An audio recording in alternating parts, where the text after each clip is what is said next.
Assalamualaikum warahmatullahi wabarakatuh. Perkenalkan, nama saya Febriana dengan NIM E1E1 19056. Di video ini saya akan menjelaskan 3 subjudul yang telah saya pilih guna untuk memenuhi evaluasi ujian tengah semester pada mata kuliah data mining. Baik, langsung saja penjelasannya.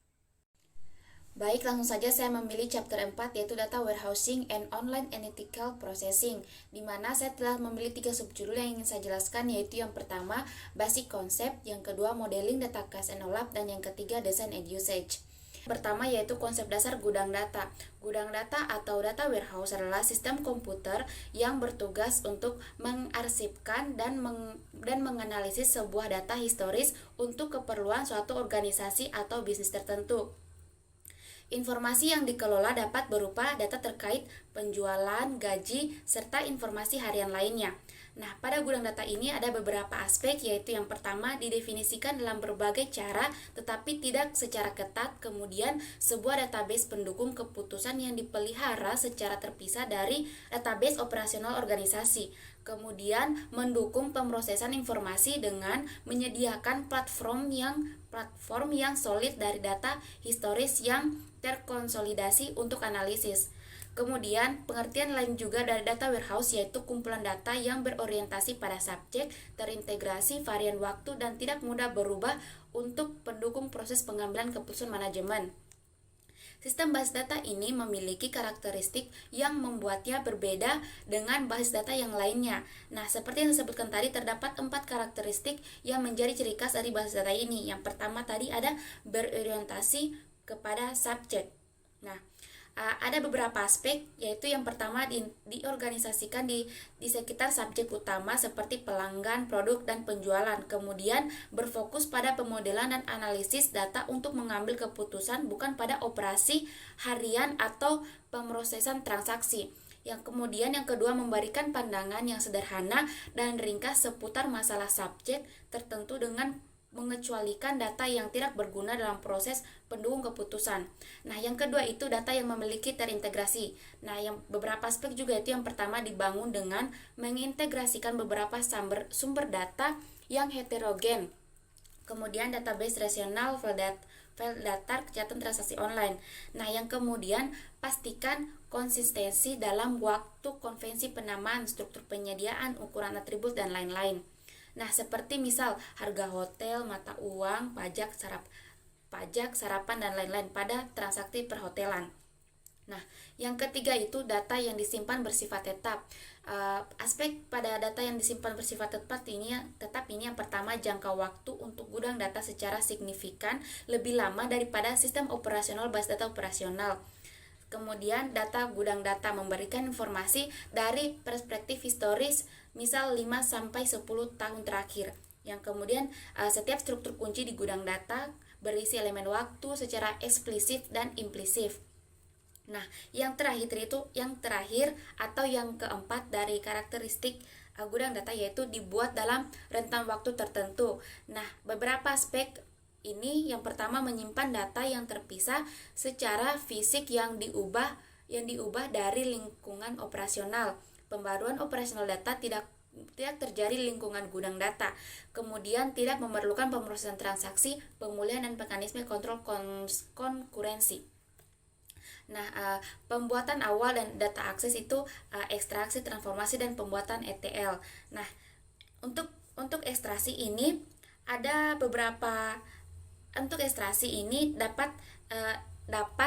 dapatkan data dari berbagai sumber heterogen dan eksternal. Kemudian untuk pembersihan data, mendeteksi kesalahan dalam data dan memperbaikinya jika memungkinkan.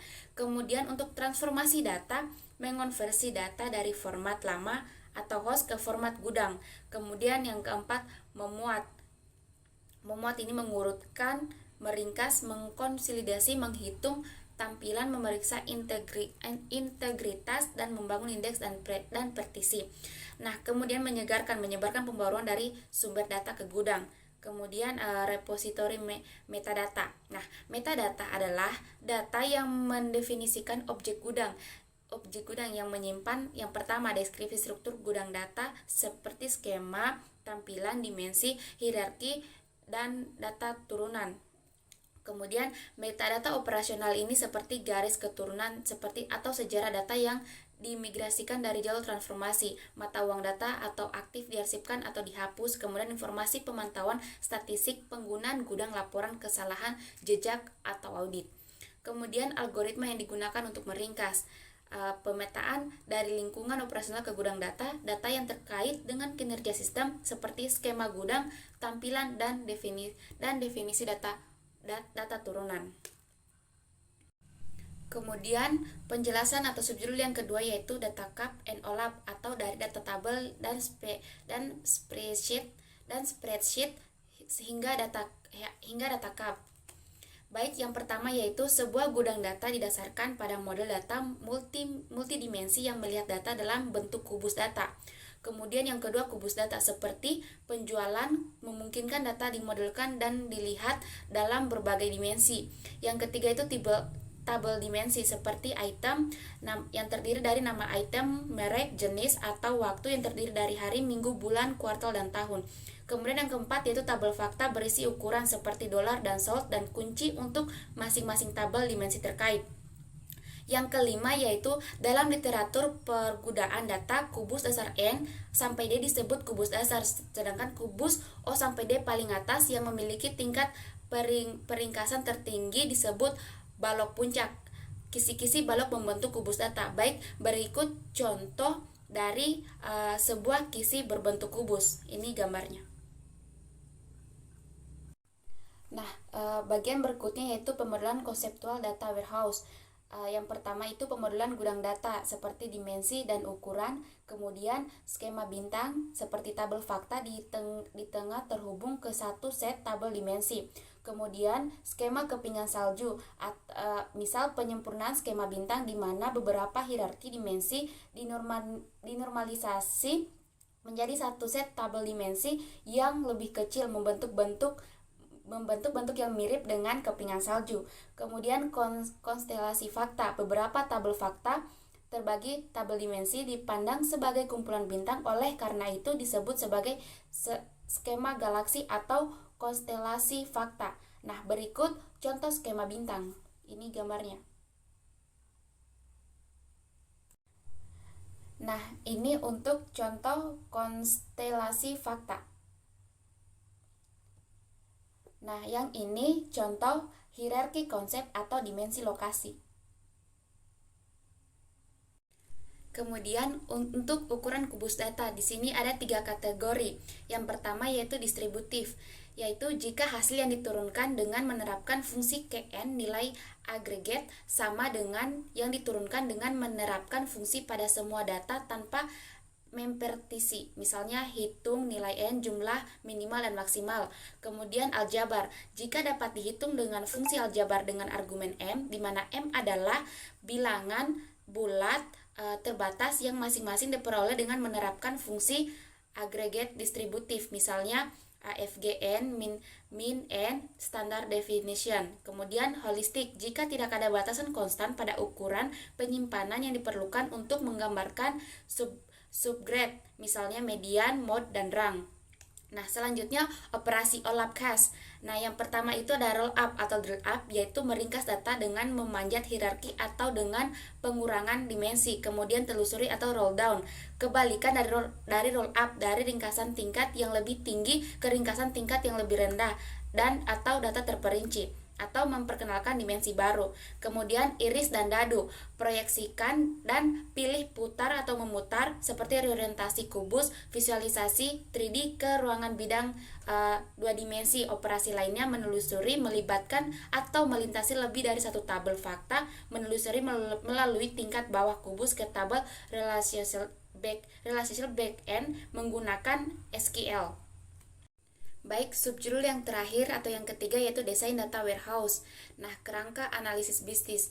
4 pandangan mengenai desain gudang data. Yang pertama yaitu tampilan atas bawah, memungkinkan pemilihan informasi yang relevan yang diperlukan untuk gudang data. Kemudian yang kedua yaitu tampilan sumber data, mengekspos informasi yang ditangkap, disimpan, dan dikelola oleh sistem operasional. Kemudian yang ketiga yaitu tampilan gudang data, terdiri dari tabel fakta dan tabel dimensi. Kemudian yang keempat, tampilan query bisnis, melihat perspektif data di gudang dari sudut pandang pengguna akhir. Kemudian proses desain gudang data, yang pertama itu pendekatan top down, bottom up, dan kombinasi keduanya. Top down yaitu dimulai dengan desain dan perencanaan keseluruhan atau matang. Kemudian bottom up dimulai dengan eksperimen dan prototipe secara cepat dari sudut pandang rekayasa perangkat lunak. Kemudian yang ketiga yaitu waterfall, analisis terstruktur dan sistematis pada setiap langkah sebelum melanjutkan ke langkah berikutnya. Yang keempat yaitu spiral, atau yang terakhir generasi cepat dari sistem yang semakin fungsional, waktu perputaran yang singkat, perputaran yang cepat. Nah, berikutnya proses desain gudang data yang khas. Yang pertama itu pilih proses bisnis untuk dimodelkan, misalnya pesanan, faktur, dan lain-lain. Kemudian pilih butir atau data tingkat atom dari proses bisnis. Kemudian yang ketiga, pilih dimensi yang akan diterapkan pada setiap rekor tabel fakta. Yang keempat atau yang terakhir yaitu pilih ukuran yang akan mengisi setiap catatan tabel fakta. Nah, berikutnya 3 jenis aplikasi gudang data, yaitu yang pertama memproses informasi, mendukung query, analisis static data, dan pelaporan menggunakan tab silang, tabel, bagan, dan grafik.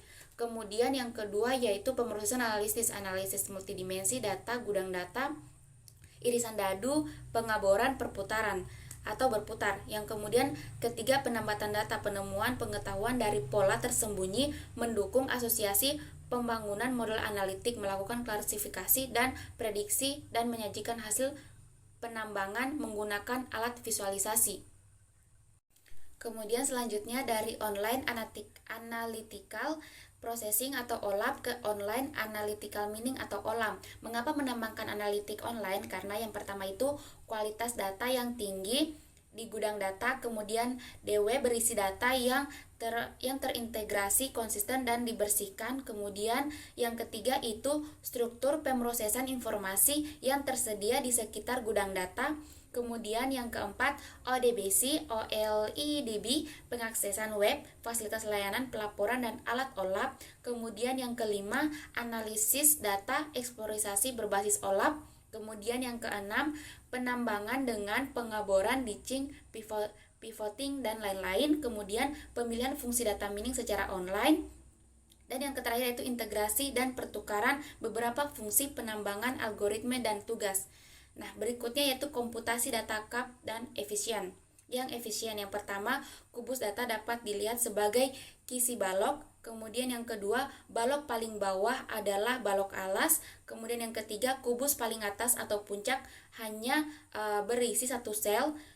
Nah, berikutnya yaitu materialisasi kubus data. Yang pertama terwujud setiap atau terbentuk kubus, materialisasi penuh, tidak ada atau sebagian materialisasi parsial. Kemudian pemilihan balok mana yang akan diwujudkan berdasarkan ukuran berbagai frekuensi akses dan lain-lain. Nah, yang berikutnya yaitu indexing OLAP, data atau bitmap index. Yang pertama, indeks pada kolom tertentu. Setiap nilai dalam kolom memiliki vektor bit up, cepat, panjang vektor bit, atau bisa juga pada tabel dasar. Kemudian bit ke i diatur jika baris ke i dari tabel dasar memiliki nilai untuk kolom yang diindeks. Tidak cocok untuk domain kardinalitas tinggi. Teknik komputasi bit terbaru Word Alike Hybrid atau WAH membuatnya bekerja untuk domain koordinalitas tinggi juga. Baik, berikut contoh tabel di mana pada tabel ini ada beberapa kolom, yaitu Cash Region Type, kemudian Race ID, Asia, Europe, atau itu bagian dari Index on Region. Di sini ada tiga tabel, yaitu Base Table, kemudian Index on Region, Index on Type. Di sini juga beberapa tabel ada terdiri dari 3 kolom, dan untuk base table terdiri dari 3 kolom, index region terdiri dari 4 kolom, dan index on type terdiri dari 3 kolom. Baik, mungkin itu saja yang bisa saya jelaskan untuk memenuhi evaluasi ujian tengah semester ini. Lebih dan kurangnya mohon dimaafkan dalam penjelasan saya. Wabillahi taufiq wal hidayah. Wassalamualaikum warahmatullahi wabarakatuh.